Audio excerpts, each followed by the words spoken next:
Bonjour à tous et bienvenue dans Smart Patrimoine. Smart Patrimoine, l'émission qui vous accompagne dans la gestion de vos finances personnelles, mais l'émission qui décrypte également avec vous les enjeux et les actualités du secteur de la gestion de patrimoine. Une émission que vous pouvez retrouver tous les jours sur Bismart. Et au sommaire de cette édition, nous commencerons tout d'abord avec Investir Responsable, le rendez-vous dédié à l'investissement durable ou responsable de Smart Patrimoine. Et en l'occurrence, nous nous pencherons sur des sujets comptabilité. Il y a quelques jours, le 7 juillet, s'achevait la consultation publique sur la version provisoire du premier acte délégué qui concerne le reporting ESG de la directive CSRD.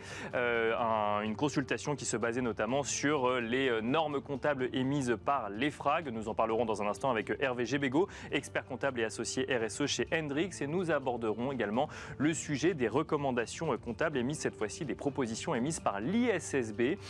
ISSB dirigé par Emmanuel Faber. Nous tenterons de comprendre s'il est en train de se dessiner dans le monde de la comptabilité une compétition entre deux manières d'aborder la comptabilité ISR. Ce sera la première partie de cette émission. Nous enchaînerons ensuite avec Enjeu Patrimoine, un enjeu patrimoine qui lui se consacrera aux décisions d'investissement via un PER, un plan épargne retraite. Nous nous demanderons ensemble si le contexte actuel, que ce soit de hausse des taux mais aussi de questionnement sur l'âge de départ à la retraite depuis le début de l'année, a un impact sur les décisions d'investissement via un PER. Nous en parlerons avec Kurt Voural, directeur commercial de Selection Group, mais aussi avec Christophe Olivier, directeur général de MyPension Expert. On se retrouve tout de suite sur le plateau de Smart Patrimoine.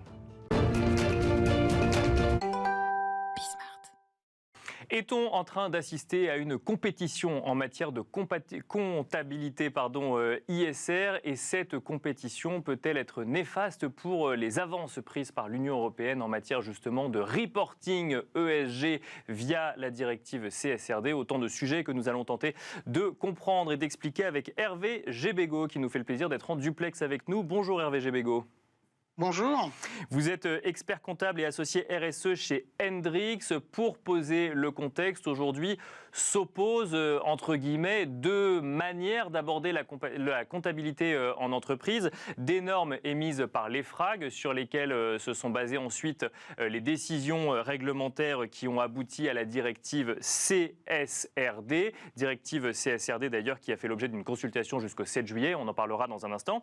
Et de l'autre côté, l'ISSB a elle aussi émis un certain nombre de recommandations pour prendre en compte la comptabilité ESG au sein d'une entreprise, mais nous faisons face à deux visions un petit peu différentes de la prise en compte de la comptabilité ESG, une vision anglo-saxonne, une vision européenne, et cela pourrait venir remettre en cause les avancées de l'Union européenne en la matière. On va commencer avec la directive CSRD. Hervé Gebego, on va rentrer dans le détail un petit peu des enjeux actuels. La consultation publique sur la version provisoire du premier acte délégué donc sur le reporting ESG de la directive CSRD. Cette consultation s'est terminée le 7 juillet dernier et on a vu plusieurs députés européens émettre des critiques vis-à-vis de cette consultation et notamment reprocher au texte aujourd'hui d'être moins ambitieux que ce qu'il aurait dû être à l'époque.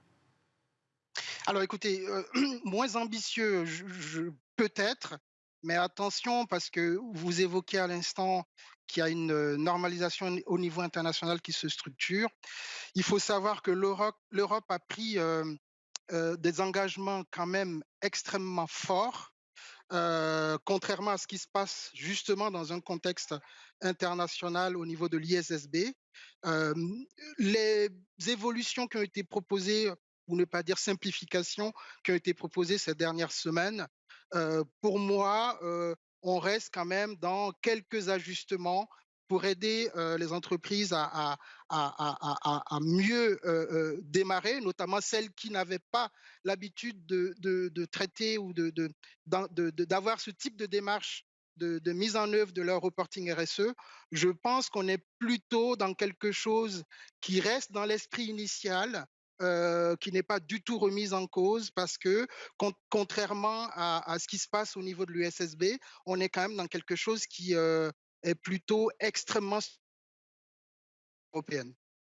Alors, il y a plusieurs critiques qui avaient été formulées par les députés européens, notamment la suppression de plusieurs plans de sauvegarde ou de restauration de la biodiversité, et aussi la suppression du caractère obligatoire finalement de ces reportings qui devenait conditionné à une analyse de matérialité, ce qui revient à dire à laisser à l'entreprise le libre arbitre de décider sur quel sujet il est pertinent d'avoir un indicateur ESG. Donc ces députés européens demandaient à ce que sur les sujets climat, cela soit obligatoire. Si je comprends ce que vous nous dites, Hervé Gebego, ça n'est pas un recul en arrière du texte à l'heure actuelle. Pour moi, non, parce qu'en réalité, qu'est-ce qu'on demandait aux entreprises de reporter de manière systématique, hein, un caractère obligatoire? Il s'agissait des reportings sur le CO2, le climat, quelques éléments en matière sociale et effectivement des enjeux biodiversité. Ce qui est demandé par la nouvelle monture de la norme, c'est que tout cela n'ait plus un caractère obligatoire, mais que ça passe par le filtre d'une analyse de matérialité. C'est-à-dire que l'entreprise vérifie si elle a réellement ces enjeux-là à adresser avant d'émettre des éléments sur ces indicateurs.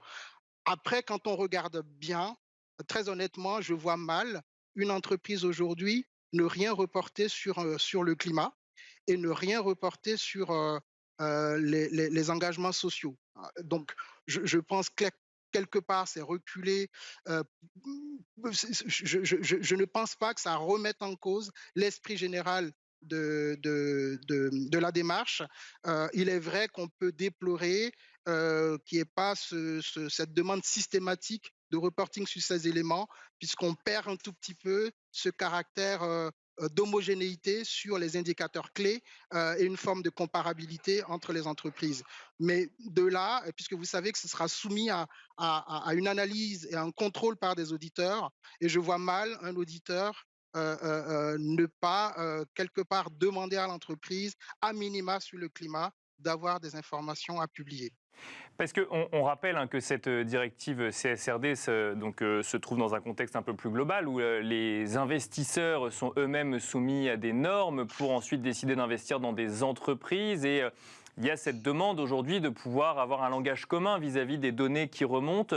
Le fait de laisser à l'entreprise le choix de mettre les indicateurs ESG là où elle estime qu'il y a matérialité, ça n'est pas dévoyer le texte d'une certaine manière.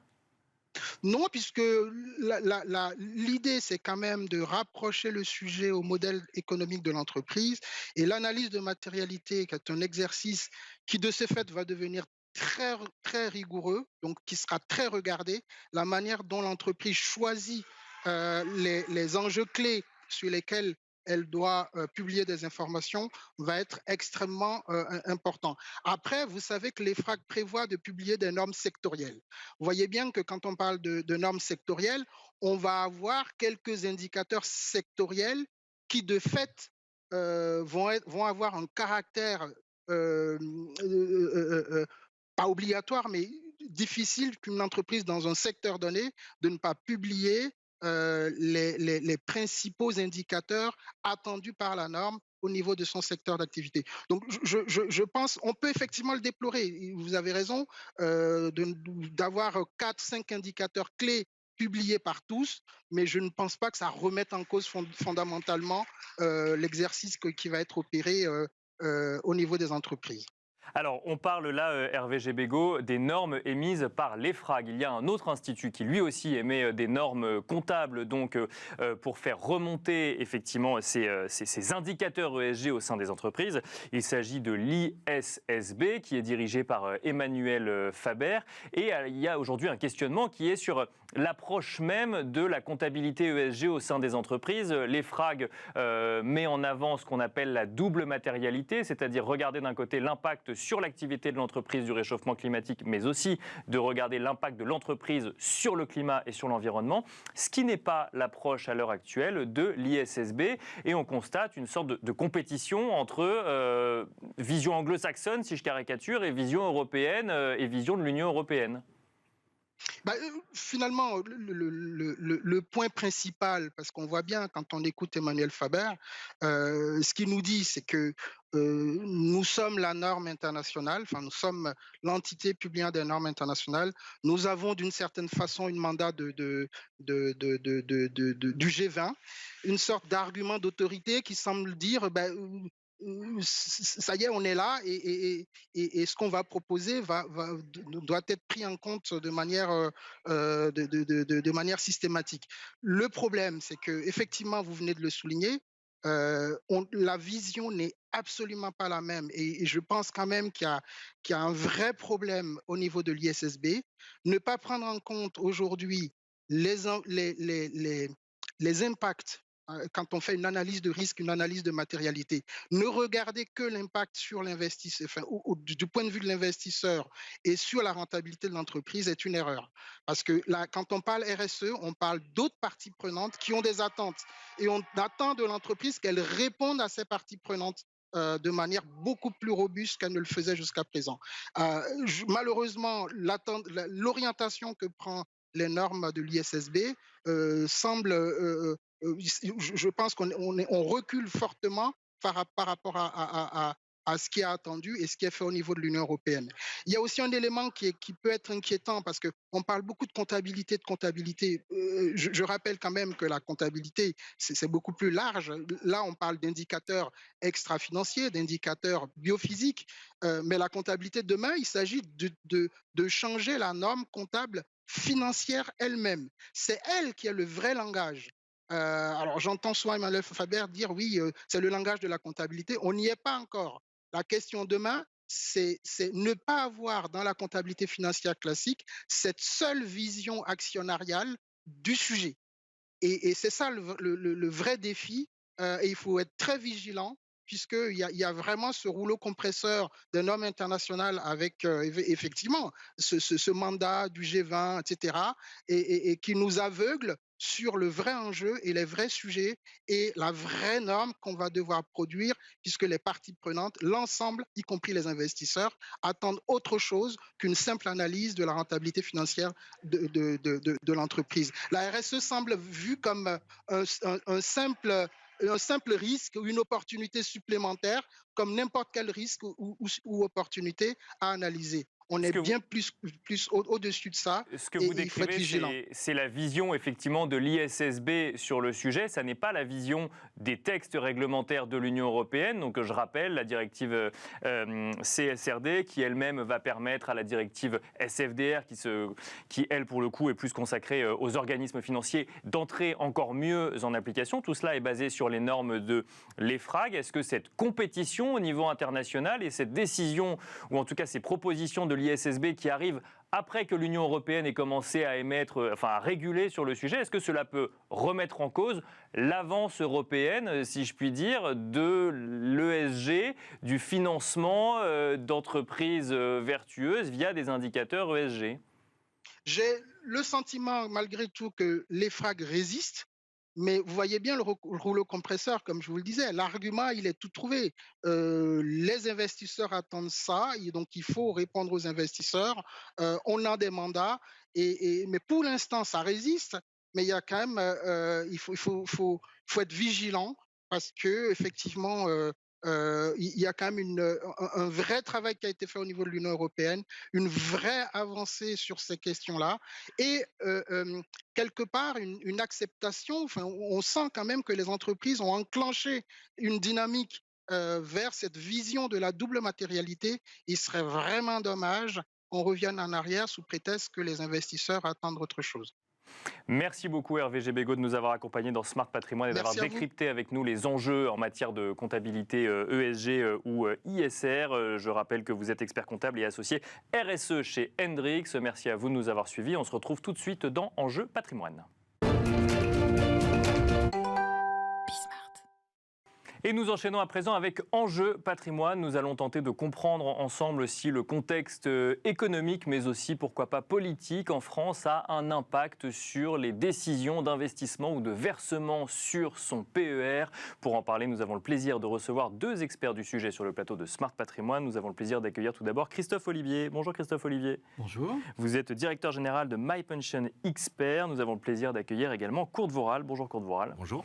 Vous êtes directeur du développement de Selectium Income Group. Alors je disais contexte économique et politique, messieurs, puisque depuis le début de l'année, effectivement, l'actualité a été marquée par un certain nombre de questionnements, si je puis dire, sur la réforme des retraites qui est finalement passée. On peut se demander si ça a un impact sur le PER. Et puis, il y a également le sujet de contexte économique, de hausse des taux directeurs pratiqués par la BCE depuis également quelques mois, et donc qui remet un petit peu en cause les certitudes d'investissement qu'on pouvait avoir, et on va se demander ensemble si aussi cela a un impact sur les décisions d'investissement sur un PER. On peut peut-être commencer avec vous, Christophe Olivier. Question très simple, est-ce que le sujet réforme des retraites, est-ce que l'allongement de la durée travaillée et donc de départ à la retraite a eu un impact selon vous? Est-ce que vous avez constaté un impact sur la manière d'aborder le PER? Alors sur la manière d'aborder le PER, pas nécessairement. Techniquement, il devrait y avoir un impact, puisque si vous décalez de 2 ans l'âge légal, vous allez probablement décaler l'âge réel de départ. Bien sûr. Probablement pas de 2 ans, puisque un certain nombre de personnes sont déjà amenées à partir nettement après 62 ans. Les estimations du Conseil d'orientation des retraites, c'est qu'en réalité, à terme, l'augmentation de la durée sera de l'ordre de 6 mois, passage de 64,1 à 64,6 mois. Cet impact-là, il est théorique. Dans la réalité, la réforme de la retraite, elle a amené les gens à se poser la question de la retraite. Et donc, on a eu une augmentation des requêtes sur notre site de questions qui portaient à la fois sur la retraite et sur l'épargne retraite. Donc, un intérêt qui a été nettement supérieur. Après, dans les comportements de versement, aujourd'hui, on ne constate pas de modification profonde. Donc, aucune évolution. D'ailleurs, si j'ai bien compris ce que vous nous avez dit, c'est globalement si l'âge donc limite de départ à la retraite obligatoire, lui, a été décalé de 2 ans. Dans les faits, dans les simulations qu'on faisait vis-à-vis des gens qui souscrivaient à un PER, on était déjà au-delà des 62 ans, si je ne dis pas de bêtises. Alors en fait, oui, quand on fait souscrire un PER, on demande à la personne quel est son âge prévisionnel de retraite. Et tous les calculs de gestion pilotée à horizon retraite, qui est le mode par défaut qui a été choisi par le législateur, se réfère à cet âge de départ choisi par le futur retraité. Il se trouve que cet âge choisi était déjà nettement supérieur à 62 ans en moyenne, ce qu'on peut lier aussi au fait que le plan d'épargne retraite est un produit à avantage fiscal qui est d'autant plus intéressant qu'on a un revenu élevé et donc un taux marginal d'imposition élevé. Donc on se retrouve dans des gens qui sont plutôt dans les premiers quartiles de revenus, qui sont aussi ceux qui ont tendance à rester plus longtemps en activité. Kurt Worrall, même question. Est-ce que vous avez constaté, vous, une approche différente sur le PER avec cet agenda politique de début d'année où, effectivement, la seule grande différence que vous avez constatée, c'est que les gens s'intéressent un peu plus à la préparation de leur retraite qu'avant? Exactement le même constat. Effectivement, je pense que dès qu'on parle retraite, réforme, il y a un aspect anxiogène pour les Français. Donc, c'est indéniable. Il y a un regain d'intérêt pour le PER. D'accord. Pour tout l'épargne, d'ailleurs, je dirais au sens large du terme, l'épargne retraite, ou en tout cas la préparation de la retraite pour les Français. Après, de manière très factuelle, est-ce qu'on a constaté du jour au lendemain une hausse, un doublement des souscriptions ou des ouvertures de PER? Non. Aujourd'hui, on reste exactement sur la même chose. Alors après, donc ça amène des questionnements, mais pas de changement radical de comportement sur le sujet? Pour l'instant, absolument pas. Alors c'est ce que je disais, on va peut-être attendre, on verra à la fin de l'année, puisque on a une activité quand même très saisonnière. C'est vrai que la plupart de la collecte du PER se fait en fin d'année. D'accord. Dû essentiellement à la déduction. Des raisons fiscales plutôt. Exactement. D'accord. Donc on y pense en fin d'année. Donc on verra si il y a réellement un effet et au global sur toute l'année 2023. Mais à date, en tout cas là, au mois de juillet, donc sur un premier semestre, pas de changement en termes de collecte. On est sur le même niveau, le même intérêt. Regain d'intérêt, oui, dans les requêtes.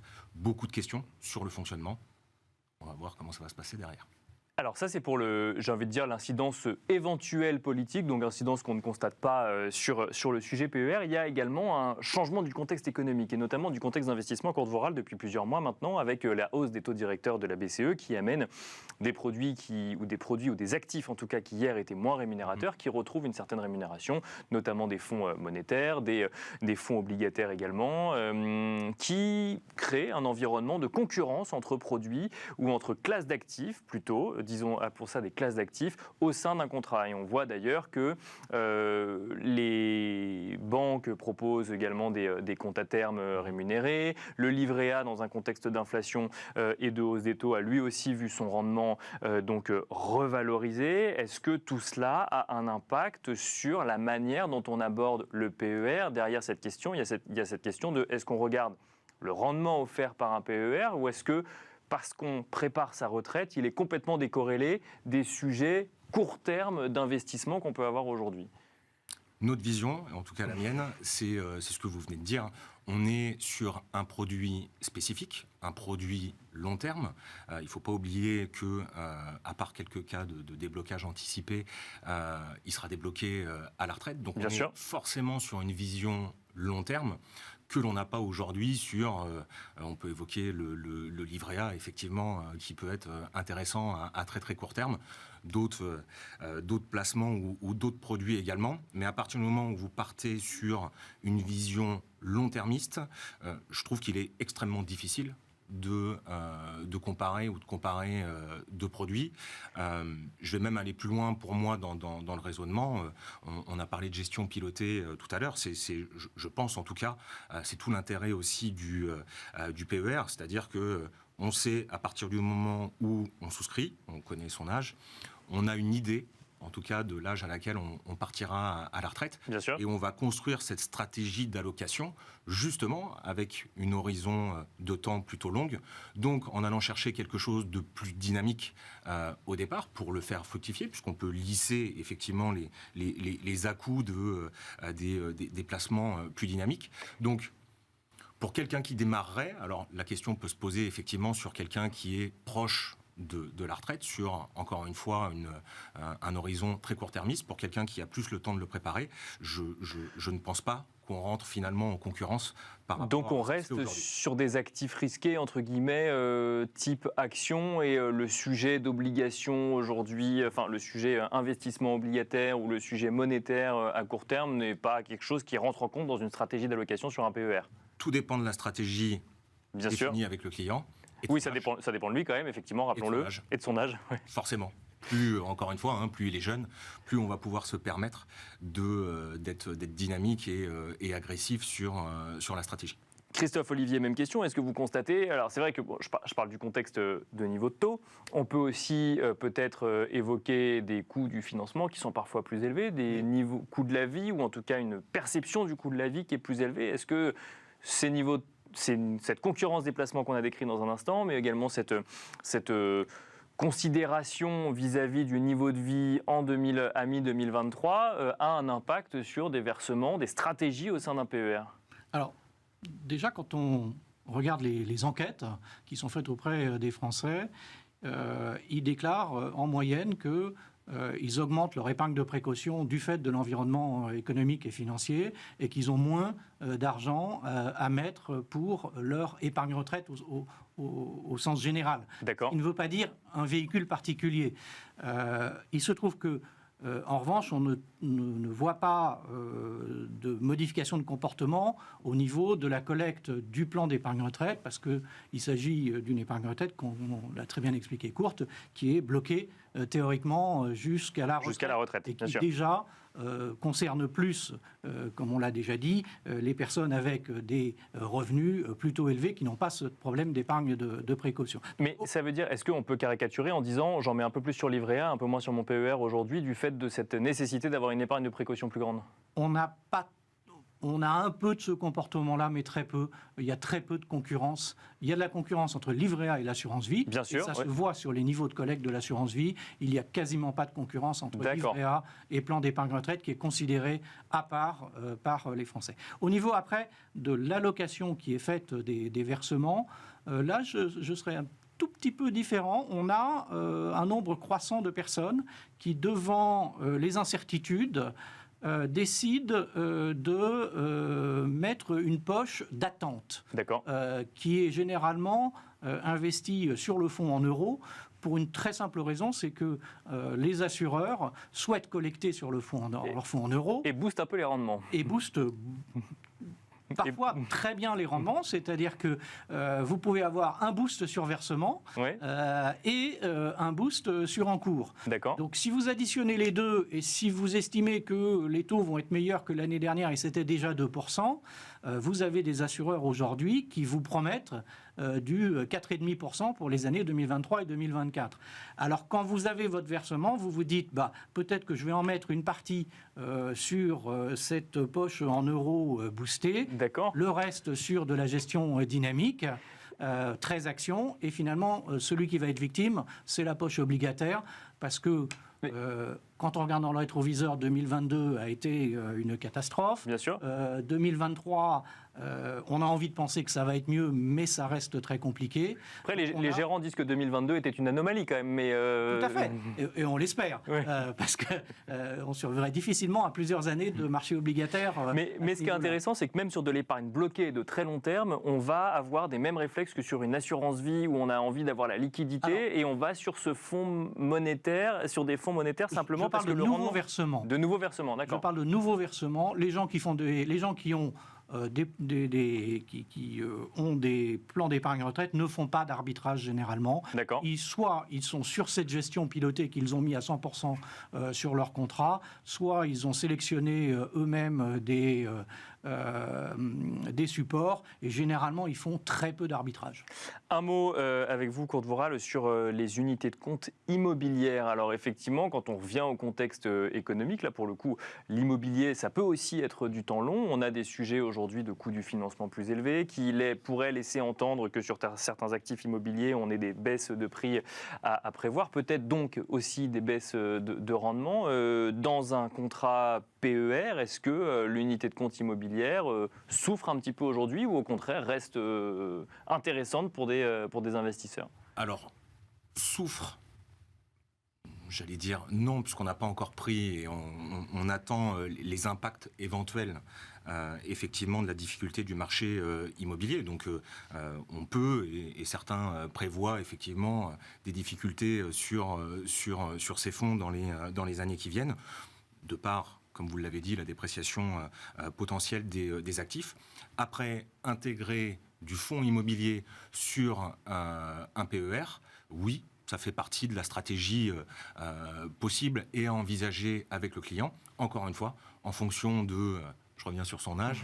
Mais, ça joue beaucoup, ce qui est normal, oui, bien sûr, ce qui est logique. Oui. On est, alors je vulgarise en disant ça, mais on est presque sur un entre-deux, dans le sens où ça reste, ou en tout cas l'immobilier, la financiarisation de l'immobilier reste un actif forcément plus sécurisé que le marché action, bien entendu, avec des performances qui ont été quand même lissées et qui sont lissées année après année, qui peuvent offrir un peu plus de rendement que du monétaire, même si je pense qu'on va en reparler, et pour moi ça c'est la principale concurrence, forcément, des fonds immobiliers. On va voir les années qui viennent, donc oui, pourquoi pas, mais encore une fois, en fonction de la stratégie et de l'horizon de temps. Merci beaucoup Kurt Worrall, directeur du développement de Selexium Group. Merci Christophe Olivier, directeur général de MyPension Expert, de nous avoir accompagnés dans Smart Patrimoine. Et quant à nous, on se retrouve très vite sur Bismart.